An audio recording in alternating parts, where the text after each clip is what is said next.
इन्होंने पहले ही हमको डिसआर्म कर दिया। कह लिया अकल से मामला सॉल्व नहीं हो सकता, लॉजिक से आप पहुंच नहीं सकते, ये एक मेटाफिजिकल चीज़ है। मेटाफिजिकल अजीब सा लफ्ज़ है, ठीक से किसी को माने नहीं मालूम इसके, तो ऐसा लगता है कुछ बड़ी चीज़ है।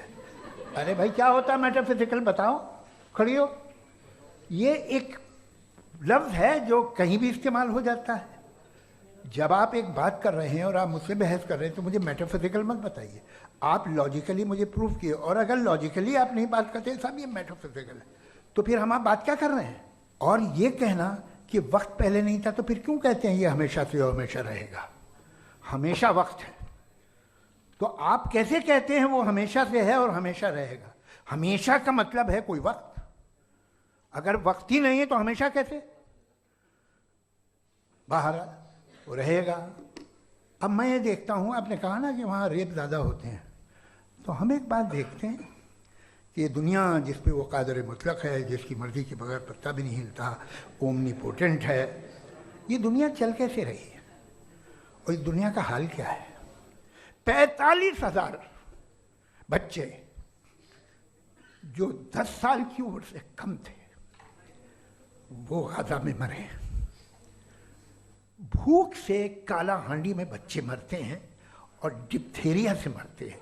डिप्थेरिया अजीब मर्ज है, गले में जाली बनना शुरू होती है, बच्चा नीला हो जाता है, गरीब का बच्चा, इसलिए कि उपास इलाज नहीं। ये कादर मुतलक है जो चाहे कर दे, इससे आप दुआएं मांगते हैं हमारी ये काम कर दे वो कर दे, तो इसका मतलब डे टू डे लाइफ में वो इंटरफेयर करता है और ये देख रहा है वो। अगर वो वाकई भी है फॉर डिस्कशन सेक, तो मैं जब दुनिया देखता हूँ तो मेरे दिल में उसके लिए कोई इज्जत नहीं पैदा होती। ये क्या कर रहे हो तुम? अगर वो देख रहा है और इंटरफेयर नहीं करता तो आप दुआ क्यों मांगते?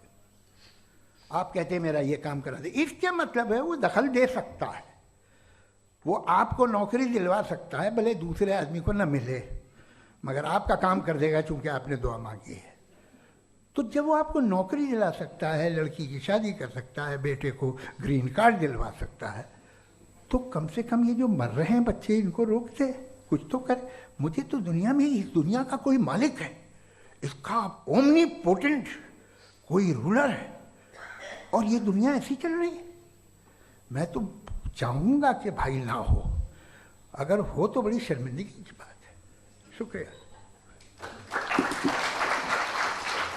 अब सबसे ज़रूरी और सबसे मुश्किल राउंड शुरू हो रहा है, क्रॉस एग्जामिनेशन का। मुफ्ती साहब पहला सवाल आपका, 16 मिनट हैं, हम दोनों लोगों के सवाल लेंगे जी। सबसे पहला सवाल आपसे ये है कि जो मैं इतनी देर से कॉन्टिंजेंसी आर्ग्यूमेंट आपको बता रहा था, ये अकल से ही बता रहा था हजरत।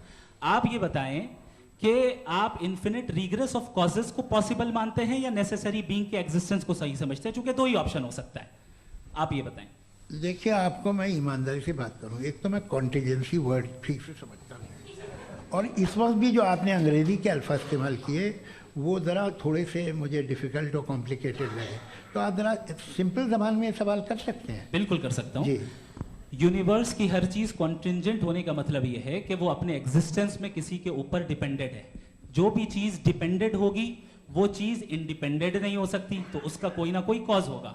तो अब आप क्या समझते हैं कि ये इन्फिनिट रिग्रेस है, यानी कॉज पर कॉज, कॉज पर कॉज, कॉज पर कॉज, और कभी कोई यानी ये एंडलेसली चलता रहा? क्योंकि अगर ऐसा होगा तो हम तो एग्जिस्टेंस में आते ही नहीं, तो कहीं ना कहीं आपको रुकना पड़ेगा ऐसे नेसेसरी बीइंग पर। नहीं, कोई जरूरत नहीं रुकने की। किसने कहा आप रुकना पड़ेगा? आप रुकते हैं खुदा पे, आप नहीं रुकते। आप कहते हैं वो हमेशा से ये डिपेंडेंट है, ये हम देख रहे हैं, क्या मालूम। आप सोचिए कि ये जो फैल रही है कायनात, ये कहाँ फैल रही है, ये कहाँ जा रही है, और ये फैल क्यों रही है? अरे बना ली थी तुमने, रुको भैया, काफ़ी है। ये फैल क्यों रही है? ये और कौन सी कायनात जिसे मैं दूरबीन से देखता हूँ तो 2 बिलियन लाइट ईयर पे है, उससे मेरा कोई वास्ता ही नहीं है। 2 बिलियन ईयर यानी अगर मैं 80,000 माइल्स पर सेकेंड से चलूँ तो 20 करोड़ साल में वहाँ पहुँच जाऊँगा। इसकी जरूरत क्या थी? आप आर्ग्यूमेंट ऑफ कॉन्टिंजेंसी का जवाब ही नहीं दे रहे हैं। पूछना चाहेंगे है? आप सवाल पूछना चाहेंगे मुफ्ती साहब से? मुझे कभी कभी लगता है कि ये जो फुटबॉल फाइनल होता है, लाखों लोग होते हैं, फिर वो टीवी कवर कर करोड़ों लोग, अगर उसमें खुदा की एक बूमिंग आवाज आ जाती, मैं गॉड हूँ, तो सारे लोग अभी सुन लेते और टीवी पे भी सुन लेते, किस्सा खत्म होता। ये इतनी राजदारी क्या है कि तुम सामने कुछ तो सबूत दे दो हमें सॉलिड। ये कह रहा साहब ये यूनिवर्स कैसे बनी, इससे मसला क्या हल होगा? मैं पूछूंगा आपसे खुदा कैसे बना, क्यों नहीं पूछूंगा? वो इस दुनिया को चला कैसे रहा है, ये दुनिया कैसे चल रही है, आपको इस पर हैरत नहीं होती? या क़यामत के बाद कभी एक जस्टिस होगा जब ये बच्चा मर चुका होगा जिसकी धज्जियाँ उड़ गई बम से?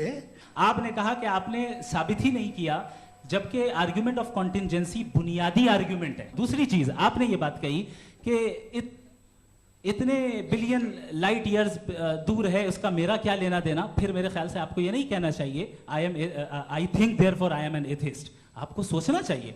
आपने प्रॉब्लम ऑफ इविल के ताल्लुक से सवाल किया और बार बार आप एक लफ्ज रिपीट कर रहे हैं कि ओमनीपोटेंट गॉड है, ऑल पावरफुल गॉड है।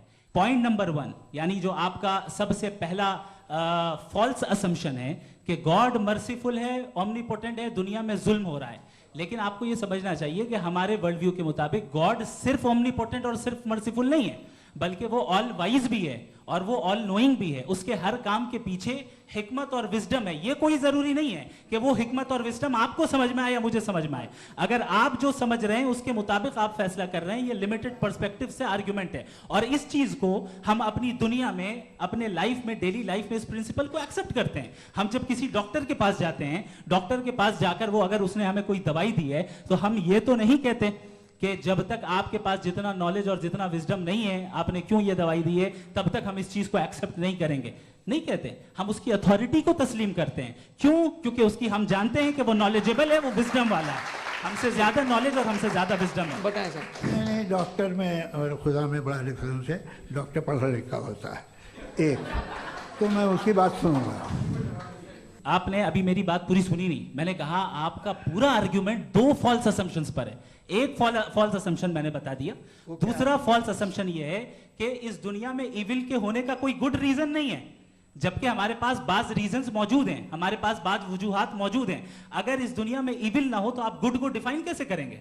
अगर जुल्म ना हो आप इंसाफ को समझेंगे कैसे? अगर तारीकी ना हो तो आप लाइट को समझेंगे कैसे? बहुत अच्छे। अभी और सुन लें, अभी और बाकी है। ये तो बात बहुत पसंद आई साहब मुझे कि जब तक रेप ना हो तब तक औरतों की इज्जत का ख्याल आपने मेरा जवाब पूरा सुना ही नहीं। जब तक के बच्चों का कत्ल ना किया जाए तब तक आपको बच्चों की मासूमियत की इज्जत। आपने पूरा जवाब सुना ही नहीं। क्या बात है।